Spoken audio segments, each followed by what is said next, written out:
Japan থেকে সোনিয়া শারমিন নামে এক বোন প্রশ্ন করেছেন, সামুদ্রিক কোন কোন প্রাণী খাওয়া যাবে আর কোনটা খাওয়া যাবে না। বিশেষ করে উদাহরণস্বরূপ শামুক, ঝিনুক, অক্টোপাস, স্কুইড এবং কাঁকড়ার কথা আপনি উল্লেখ করেছেন।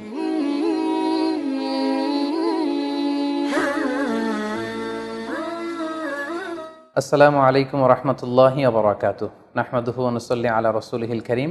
আম্মা বা'দু ফাআউযু বিল্লাহি মিনাশ শাইতানির রাজীম। বিসমিল্লাহির রহমানির রহিম। জাপান থেকে সোনিয়া শারমিন নামে এক বোন প্রশ্ন করেছেন, আমি জাপানে থাকি। এটা একটা অমুসলিম দেশ যেখানে খাবারে শূকরের ব্যবহার অনেক বেশি। সি ফুডেও এরা শূকর ব্যবহার করে। প্রতিটা খাবারের উপাদান পড়ে পড়ে কিনতে হয়। দেশটা দ্বীপ দেশ বলে সামুদ্রিক অনেক প্রাণী খাবারে ব্যবহার করা হয়। আপনাকে অনুরোধ করছি যাতে যদি আপনি আমাদেরকে জানাতেন যে সামুদ্রিক কোন কোন প্রাণী খাওয়া যাবে আর কোনটা খাওয়া যাবে না, বললে খুবই উপকার হতো। উদাহরণস্বরূপ শামুক, ঝিনুক, অক্টোপাস, স্কুইড, কাঁকড়া এগুলো এখানকার অনেক হালাল নুডলসেও দেয়া থাকে। বাংলাদেশি হওয়ায় এগুলো তেমন একটা খাওয়া হয়নি। এগুলো কি হালাল? প্রিয় বোন, আপনাকে ধন্যবাদ। আপনি সি ফুড খাওয়া, সি ফুডের কিছু আইটেমের কথা উল্লেখ করেছেন। এগুলো খাওয়া হালাল কিনা এ ব্যাপারে আপনি জানতে চেয়েছেন। স্পেসিফিকলি সামুদ্রিক কোন কোন প্রাণী খাওয়া যাবে আর কোন কোন প্রাণী খাওয়া যাবে না, এটি ছিল আপনার প্রশ্ন। বিশেষ করে উদাহরণস্বরূপ শামুক, ঝিনুক, অক্টোপাস, স্কুইড এবং কাঁকড়ার কথা আপনি উল্লেখ করেছেন। এই প্রশ্নের উত্তরে আমরা বলবো যে আল্লাহ তাআলা আমাদের জন্য, বিশ্বাসীদের জন্য যেটা তৈয়িবাত অর্থাৎ পবিত্র খাবার রয়েছে, এগুলোকে খাওয়া আমাদের জন্য হালাল করেছেন। আর যত খবাইস বা অপবিত্র নোংরা খাবার রয়েছে সেগুলো তিনি আমাদের জন্য হারাম করেছেন। সূরাতুল বাকারার 172 নম্বর আয়াতে আল্লাহ তাআলা ইরশাদ করছেন, ইয়া আইয়ুহাল্লাযীনা আমানু কুলু মিন তাইয়্যিবাতি মা রাযাকনাকুম ওয়াশকুরু লিল্লাহি ইন কুনতুম ইয়্যাহু তা'বুদুন। অর্থাৎ ওহে বিশ্বাসীরা, আমি তোমাদেরকে পবিত্র জিনিস থেকে যেটা রিজিক হিসেবে দান করেছি তোমরা সেটা খাও, অপবিত্র কোনো কিছু তোমরা খেও না। পাশাপাশি সূরাতুল আরাফের 157 নম্বর আয়াতে আল্লাহ তাআলা ইরশাদ করছেন, ওয়া ইউহিল্লু লাহুমুত তাইয়্যিবাতি ওয়া ইউহাররিমু আলাইহিমুল খাবাইস। অর্থাৎ তিনি তোমাদের জন্য তৈয়িবাত বা পবিত্র খাবারগুলোকে তিনি হালাল করেছেন, আর অপবিত্র যত খাবার আছে এগুলো তিনি তোমাদের জন্য হারাম করেছেন। তো কোন জিনিস খাওয়া আমাদের জন্য হালাল আর কোনটা খাওয়া হারাম, এক্ষেত্রে আমরা বিশ্বাসীরা এই মূলনীতি সবসময় অবলম্বন করতে হবে যে যেটা তৈয়িবাত পবিত্র সেটা আমাদের জন্য খাওয়া, সেটা কনজিউম করা আমাদের জন্য হালাল, আর যেটা খাবাইস অপবিত্র সেটা কনজিউম করা আমাদের জন্য হারাম। যেমন কালামুল্লাহ মাজিদ আল্লাহ তাআলা আমাদেরকে জানিয়েছেন যে রক্ত খাওয়া হারাম, যেহেতু এটা খাবাইস। শূকরের গোশত খাওয়া হারাম, মৃত প্রাণী খাওয়া হারাম। আল্লাহ ছাড়া অন্য কোনো দেবদেবীর নামে যে প্রাণীগুলোকে স্লটার করা হয়েছে, উৎসর্গ করা হয়েছে, বলি দেওয়া হয়েছে, এগুলোর গোশত খাওয়া হারাম, কারণ এগুলো সব হচ্ছে মিনাল খাবাইস, অপবিত্র। এ পর্যায়ে ডিরেক্টলি যদি আপনার প্রশ্নের উত্তরে আসি যে সি ফুডের ব্যাপারে, সমুদ্র থেকে প্রাপ্ত যে প্রাণী বা খাবার এগুলোর ব্যাপারে কোরআন আমাদেরকে কি জানিয়েছে, সেক্ষেত্রে আমরা সূরাতুল মায়েদার 96 নম্বর আয়াতকে এখানে উল্লেখ করতে চাই, যেখানে আল্লাহ তাআলা ইরশাদ করছেন, উহিল্লা লাকুম সয়দুল বাহরি ওয়া তুআমুহু মাতাআল লাকুম ওয়া লিস-সাইয়ারা। অর্থাৎ তোমাদের জন্য সাগরের শিকারকে হালাল করা হয়েছে। সাগর থেকে আমরা মাছ বা অন্যান্য যে কোনো জিনিসই শিকার করি না কেন সেটা খাওয়া, কনজিউম করা সেটা আমাদের জন্য হালাল। পাশাপাশি সাগরে মৃত যা পাওয়া যায় এটাও আমাদের জন্য হালাল। আল্লাহ বলছেন মাতাআল লাকুম ওয়া লিস-সাইয়ারা, এগুলো তোমাদের জন্য ভোগের সামগ্রী এবং নৌপথে যারা ভ্রমণ করবে তাদের জন্য ভোগের সামগ্রী। রাইসুল মুফাসসিরিন আব্দুল্লাহ ইবনে আব্বাস রাদিয়াল্লাহু তাআলা আনহু এই আয়াতের তাফসীরে সয়দুর বাহার বলতে তিনি বুঝিয়েছেন জীবিত। জীবিত তোমরা সাগর থেকে যেটাকে শিকার করো সেটা তোমাদের জন্য খাওয়া জায়েজ। আর ওয়া তুআমুহু দ্বারা তিনি উদ্দেশ্য নিয়েছেন মৃত, অর্থাৎ সাগর থেকে প্রাপ্ত যে কোনো প্রাণী জীবিত হোক কিংবা মৃত হোক, যেভাবেই আমরা আহরণ করি না কেন সেটা খাওয়া আমাদের জন্য হালাল। তার মানে সি ফুডের ব্যাপারে কোরআনের দিক নির্দেশনা হচ্ছে সাগর থেকে প্রাপ্ত জলজ যত ধরনের প্রাণী আছে সেটা চাই জীবিত হোক কিংবা মৃত হোক, সেটাকে আল্লাহ তাআলা আমাদের জন্য খাওয়া হালাল করে দিয়েছেন। প্রিয় বোন, এবার যদি আমরা সুন্নার দিকে তাকাই তাহলে দেখব যে সুনানে নাসাইর একটি হাদিস আমরা এখানে উল্লেখ করতে পারি, যেখানে সাহাবারা আল্লাহ রাসূল সাল্লাল্লাহু আলাইহি ওয়াসাল্লামকে প্রশ্ন করেছিলেন যে ইয়া রাসূলুল্লাহ, আমরা যখন নৌ ভ্রমণে বের হই তখন আমাদের কাছে মিষ্টি পানি খুব কম থাকে, আমাদের সংগ্রহে পানি খুবই কম থাকে, আর সেটা দিয়ে যদি আমরা অজু করে ফেলি তাহলে আমরা তৃষ্ণার্ত হয়ে যাব। হাদিসের ভাষ্যটি ছিল এমন যে ইয়া রাসূলুল্লাহ, ইন্না নারকাবুল বাহরা ওয়া নাহমিলু মা'ানাল কলিলা মিনাল মা ফাইন তাওয়াদ্দানা বিহি আতিশনা আফানা তাওয়াদ্দা মিন মা ইল বাহার, সাহাবারা প্রশ্ন করেছিলেন, ইয়া রাসূলুল্লাহ, আমরা কি সাগরের পানি দিয়ে অজু করতে পারবো? সাগরের পানি দিয়ে কি অজু করা জায়েজ? আল্লাহ রাসূল সাল্লাল্লাহু আলাইহি ওয়াসাল্লাম এই প্রশ্নের উত্তরে বলেছিলেন, হুয়া তাহুরু মাউহ, হ্যাঁ অবশ্যই তোমরা সাগরের পানি দিয়ে অজু করতে পারবে, কারণ সাগরের পানি পবিত্র। যদিও আমরা জানি যে সাগরের পানি লবণাক্ত, কিন্তু সাগরের পানি পবিত্র, তোমরা সাগরের পানি দিয়ে অজু করতে পারবে। প্রশ্নের উত্তর এতটুকু দিয়ে তিনি ক্ষান্ত হননি, তিনি এক্সট্রা আরও একটা স্টেটমেন্ট তিনি দিয়েছেন, সেটা হচ্ছে আল হিল্লু মাইতাতুহু। আল হিল্লু মাইতাতুহু মানে হচ্ছে সাগরের মৃত প্রাণী খাওয়াও তোমাদের জন্য হালাল। অর্থাৎ সাগরের পানি পবিত্র আর সাগরের মৃত প্রাণী এগুলো তোমাদের জন্য খাওয়া হালাল।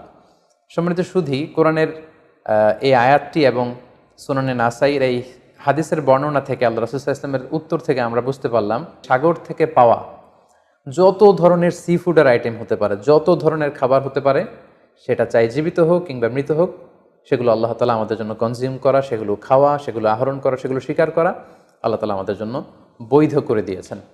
তবে কোনো স্কলার গুটি কয়েক প্রাণীর ব্যাপারে তারা দ্বিমত পোষণ করেছেন, কিন্তু আমরা যদি মেজরিটি স্কলারদের দিকে তাকাই তাহলে দেখব গোটা বিশ্বে যত স্কলার আছে মেজরিটি স্কলাররা ওনারা সি ফুডের সকল আইটেম খাওয়া হালাল, স্বীকার করা হালাল, খাওয়া হালাল বলে ওনারা মন্তব্য পেশ করেছেন।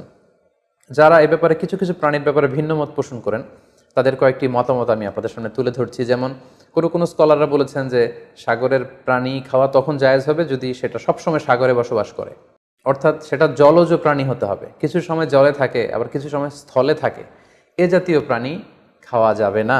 যেমন ব্যাঙের কথা ওনারা উল্লেখ করেছেন, আল্লাহ রাসূল সাল্লাল্লাহু আলাইহি ওয়াসাল্লাম ব্যাঙ হত্যা করতে নিষেধ করেছেন, আর যে প্রাণী হত্যা করা নিষেধ সেটা খাওয়াও নিষেধ, সো ব্যাঙ খাওয়া যাবে না। এক্ষেত্রে ওনারা কুমিরের কথা উল্লেখ করেছেন, কারণ কুমির পানিতেও থাকে আবার ডাঙ্গাতেও থাকে, আর কুমির হচ্ছে খুবই ফ্যারোসাস, খুবই হিংস্র প্রকৃতির প্রাণী, সো এটার গোশত খেলে ওইটার একটা অ্যাটিটিউড মানুষের মধ্যেও চলে আসতে পারে। এজন্য শুধু মালিকি মাযহাবে কুমির খাওয়াকে ওনারা অ্যালাউ করেছেন, বাকি সব স্কলাররা কুমির খেতে নিষেধ করেছেন। এক্ষেত্রে আমরা কচ্ছপের কথা উল্লেখ করতে পারি। কচ্ছপ শুধু পানিতেই থাকে না, কচ্ছপ পানিতেও থাকে আবার কচ্ছপ স্থলেও থাকে, সো এক্ষেত্রেও স্কলাররা কচ্ছপের ব্যাপারে দ্বিমত পোষণ করেছেন। তবে শাফি মাযহাবে কচ্ছপ খাওয়া জায়েজ, তবে সেক্ষেত্রে ওনারা শর্তারোপ করেছেন যে এটাকে স্লটার করে, জবাই করে তারপরে কচ্ছপের মাংস খেতে হবে। সাগরের প্রাণীর ক্ষেত্রে হানাফি মাযহাবের মূলনীতি হচ্ছে যে সাগর থেকে যেটা মাছ হিসেবে আহরণ করা হয় শুধু সেটা খাওয়া যাবে। আই রিপিট, আমি আবারও বলছি, হানাফি স্কুল অফ থটে ওনাদের মূলনীতি হচ্ছে যেটাকে আমরা মাছ বলি, সাগর থেকে প্রাপ্ত শুধু ওই প্রাণী যেটা মাছ সেটা খাওয়া যাবে। যেটাকে দেখতে অনেকটা কীট পতঙ্গের মতো মনে হয়, যেটা দেখতে অনেকটা পোকামাকড়ের মতো মনে হয়, হানাফি স্কুল অফ থটে সেটাকে নাজায়েজ বলা হয়েছে। যেমন প্রিয় বোন, আপনি প্রশ্ন করেছেন যে শামুকের কথা, ঝিনুকের কথা, কাঁকড়ার কথা, সো এগুলো খাওয়া হানাফি স্কুল অফ থটে মাকরু বলা হয়েছে। ওনারা মনে করেন যে এগুলো মাছ জাতীয় প্রাণীর অন্তর্ভুক্ত নয়, বরং এগুলো দেখতে অনেকটা কীট পতঙ্গ বা পোকামাকড়ের মতো, এগুলো জলজ প্রাণী, ফলে এগুলো খাওয়া যাবে না। পাশাপাশি হানাফি স্কুল অফ থটে মাছের ক্ষেত্রেও নিয়ম হচ্ছে যে মাছটা জীবিত আপনাকে শিকার করতে হবে। সেটা যদি মৃত হয়, পানিতে ভেসে আছে, যেটাকে তফি বলে আরবিতে, এই জাতীয় মরা মাছ খাওয়া যাবে না। এর কারণ ওনারা এক্ষেত্রে খুব এক্সট্রা কশন ওনারা ব্যবহার করেছেন, অর্থাৎ মাছ যদি মরে পানিতে ভেসে থাকে সেক্ষেত্রে এটা কি স্বাভাবিক মৃত্যু হয়েছে মাছের, নাকি বিষাক্ত কোনো জিনিস খেয়ে মাছের মৃত্যু হয়েছে সেটা আমরা জানি না। তো সেক্ষেত্রে ওনারা বলেছেন যে মরে পানিতে ভেসে আছে এরকম মাছ খাওয়া যাবে না, বরং জীবিত অবস্থায় আহরণ করতে হবে। পাশাপাশি হানাফি স্কুল অফ থটে আরও একটি বিষয়কে শর্তারোপ করা হয়েছে, সেটা হচ্ছে খবিস হতে পারবে না, মিনাল খাবাইস হতে পারবে না, অর্থাৎ দেখতে এটাকে একটু অপছন্দনীয় লাগে, দেখতে কেমন কেমন যেন লাগে। আমাদের মানবিক যেই আমাদের চিন্তা বা গুণাবলী, আমরা সাধারণত সেটাকে দেখতে সুন্দর লাগবে না, সেটাকে কেটে ফ্রাই করে খেতে আমাদের ভালো লাগবে না, এরকম হলেও সেটা খাওয়া যাবে না। তাদের মূলনীতি হেদায়েতে যেটা এসেছে সেটা হচ্ছে মাসিও আসামাক ফাহুয়া খবিস, সাগরের প্রাণীর মধ্যে মাছ ছাড়া যা আছে হানাফি স্কুল অফ থটে তারা বলছেন যে এগুলো সবগুলোই খবিস, এগুলো তৈয়বাত নয়। কোরআনে আল্লাহ তাআলা আমাদেরকে যে তৈয়বাত খাবারকে হালাল করেছেন সেটা এর অন্তর্ভুক্ত নয়। তো এই কয়েকটি দ্বিমত ছাড়া আমরা যদি গোটা ওয়ার্ল্ডের মেজরিটি স্কলারদের দিকে তাকাই তাহলে দেখব যে ওনারা সব ধরনের সি ফুডকে হালাল করে দিয়েছেন।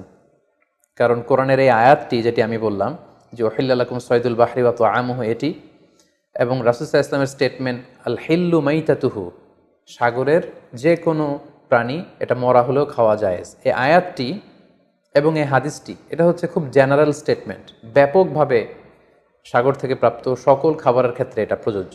যদিও হানাফি স্কুল অফ থটে কিছু কিছু সিফুডকে মাকরু বলা হয়েছে, কিন্তু এগুলোকে আসলে হারাম বলার সুযোগ নেই, কারণ কোনো প্রাণীকে খাওয়া হারাম এটা বলতে হলে অকাট্য দলিলের প্রয়োজন। আল্লাহ দিল্লাল কাতঈয়া ছাড়া আসলে কোনো জিনিসকে হারাম বলা যায় না। তো এক্ষেত্রে এটা রুচির ব্যাপার। আমরা যদি গোটা বিশ্বে দেখি যে মেজরিটি মুসলিম কান্ট্রিতে কাঁকড়া খাওয়া হচ্ছে, অনেক স্কলারদেরকেও আমরা দেখেছি ওনারা কাঁকড়া খাচ্ছেন, ওনারা স্কুইড খাচ্ছেন, অক্টোপাস খাচ্ছেন। তো সেক্ষেত্রে আমাদের রুচিতে যদি ভালো লাগে তাহলে আমরা খেতে পারি, এটা রুচির সাথে সম্পৃক্ত। আপনার রুচিতে যদি না কুলায় আপনি খাবেন না। যেমন এই ক্ষেত্রে আমরা উদাহরণস্বরূপ দব, হাদিসে যেটা গুইসাপ জাতীয় একটা প্রাণীর কথা সহিহ বুখারীতে এসেছে, যেটা আমাদের বাংলাদেশে অনেক এলাকায় সান্ডা বলে থাকে। তো এই গুইসাপ জাতীয় প্রাণী খাওয়া কিন্তু হারাম নয়। আমরা সহিহ বুখারীর বর্ণনায় জেনেছি যে আল্লাহ রাসূল সাল্লাল্লাহু আলাইহি ওয়াসাল্লামের স্ত্রী মাইমুনা রাদিয়াল্লাহু তাআলা আনহার বাসায় আল্লাহ রাসূল সাল্লাল্লাহু আলাইহি ওয়াসাল্লাম সহ অনেক সাহাবারা খেতে বসেছিলেন। সেখানে একটা প্লেটে গুইসাপকে ফ্রাই করে দেওয়া হয়েছিল। তো রাসূল সাল্লাল্লাহু আলাইহি ওয়াসাল্লাম খেয়াল না করে সাধারণ গোশত মনে করে সেখানে তিনি হাত দিচ্ছিলেন। তখন অনেক সাহাবারা, মহিলা সাহাবারা বললেন, ইয়া রাসূলুল্লাহ, এটা তো দব, এটা তো গুইসাপ। এই কথা শুনে আল্লাহ রাসূল সাল্লাল্লাহু আলাইহি ওয়াসাল্লাম সেখান থেকে হাতটা সরিয়ে নিলেন। তো এই দৃশ্য দেখে খালিদ ইবনে ওয়ালিদ রাদিয়াল্লাহু তাআলা আনহু উনি জিজ্ঞেস করলেন, ইয়া রাসূলুল্লাহ, গুইসাপ খাওয়া কি হারাম? হারামুন আদ-দাব্বু ইয়া রাসূলুল্লাহ, আপনি যে হাত সরিয়ে নিলেন, গুইসাপ খাওয়া কি হারাম? আল্লাহ রাসূল সাল্লাল্লাহু আলাইহি ওয়াসাল্লাম বললেন যে না, গুইসাপ খাওয়া হারাম নয়, তবে আমি এটা খেয়ে অভ্যস্ত নই, আমাদের এলাকাতে এটা পাওয়া যায় না, এজন্য আমি এটা খাচ্ছি না। তাহলে বোঝা গেল এক্ষেত্রে এটা রুচির সাথে সম্পৃক্ত। সো গুইসাপ হালাল বলে যে গুইসাপ আমাদেরকে খেতে হবে, সান্ডা আমাদেরকে খেতে হবে, এমন কোনো কথা নেই। আপনার যদি রুচিতে কুলায় আপনি খাবেন, আর রুচিতে যদি আপনার না আসে তাহলে আপনি খাবেন না। অনুরূপভাবে যেহেতু সাগরের মাছ হিসেবে হাঙ্গর মাছ, তিমি মাছের ব্যাপারে অনেকে আমাদের কাছে জানতে চায়, আমরা বলবো যে হাঙ্গর মাছ খাওয়া, তিমি মাছ খাওয়াও হালাল যদি আপনার রুচিতে আসে। হালাল বলেই যে খেতে হবে এমনটা নয়। সেক্ষেত্রে আমরা সহিহ বুখারী এবং মুসলিমের একটা চমৎকার হাদিসের কথা এখানে উল্লেখ করতে পারি। সেখানে আমরা জেনেছি যে সাহাবাদের একটা দলকে আল্লাহ রাসূল সাল্লাল্লাহু আলাইহি ওয়াসাল্লাম একটা নৌ সফরে পাঠিয়েছিলেন। বেসিক্যালি কুরাইশদেরকে আটকানোর জন্য সাওয়াহেলি পথে সাগরের উপকূল দিয়ে ওনারা গিয়েছিলেন। সাথে খাবার ছিল না, খেজুর ছিল, খেজুর শেষ, গাছের পাতা পেরে পেরে ওনারা খেতেন। হঠাৎ প্রচণ্ড ক্ষুধার্ত অবস্থায় ৩০০ জন সাহাবীর একটা কাফেলা, তারা সাগরের পাড়ে যেয়ে দেখলেন সাগরের ঢেউয়ের ধাক্কায় বিশাল এক তিমি মাছের মতো একটা প্রাণী পড়ে আছে। ওনারা এই তিমি মাছ তখন খেতে আরম্ভ করলেন। তারা সেখানে প্রায় ১ মাস ছিলেন, সংখ্যায় ছিল ৩০০ জন সাহাবীর মতো। ওনারা এই তিমি মাছ খেয়ে এটাকে ফ্রাই করে, এটাকে সিদ্ধ করে করে টানা ১ মাস ওনারা খেলেন। এবং হাদিসে এসেছে যে আমরা এই তিমি মাছের গোশত খেয়ে, যদিও হাদিসের শব্দটা এসেছে আম্বার জাতীয় একটা মাছ, তো এটা এত বড়, এটা ব্লু ওয়েল টাইপের কোনো একটা মাছ হবে, নীল তিমি টাইপের কোনো একটা মাছ হতে পারে। কারণ হাদিসে এসেছে মাছের গোশত খেতে খেতে এটার কঙ্কাল বের হয়ে আসলো। তো একজন সাহাবা এটার পাঁজরের একটা কঙ্কালকে বালুর মধ্যে গেড়ে দাঁড় করালেন, কঙ্কালের একটা হাড্ডি। এই হাড্ডিটা এত বড় ছিল যে সাহাবারা ওই হাড্ডির নিচে দিয়ে ওট সহ, ওটার হাওদাত সহ যেতে পারছিলেন এবং ব্যাক করতে পারছিলেন। তাহলে সেই তিমি মাছের কঙ্কালের স্কেলিটনের পাঁজরের হাড্ডিটা কত বড় ছিল, সেখান থেকে আমরা বুঝতে পারি এটা তিমি টাইপের কোনো একটা মাছ হবে।